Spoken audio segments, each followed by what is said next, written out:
Kota Denpasar masih menjadi prioritas mengingat volume sampah terus meningkat setiap hari. Persoalan ini menjadi semakin pelik akibat rendahnya kesadaran masyarakat untuk menjaga kebersihan. Ketua Komisi 1 DPRD Kota Denpasar Sutieje Kumar mengatakan, Pemkot Denpasar sudah berupaya menangani sampah melalui proses di hulu seperti pemilahan sampah antara sampah organik dan anorganik serta program bank sampah sehingga volume sampah ke hilir yaitu tempat pembuangan akhir atau TPA akan berkurang. Namun kini yang menjadi persoalan adalah belum adanya penerapan teknologi untuk menangani sampah di TPA sehingga volumenya kian meluber. Untuk itu Sutieje Kumar berharap masyarakat menumbuhkan budaya malu ketika ingin membuang sampah sembarangan.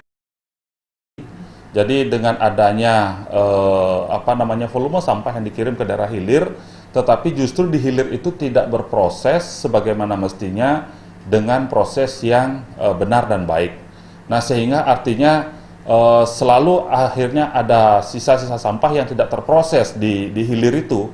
Nah, oleh karena itu tidak adanya proses sampah di hilir, akhirnya lambat laun sampah itu menumpuk dan menjadi menggunung sampai saat ini gitu. Nah, ini yang harusnya diselesaikan secara sungguh-sungguh.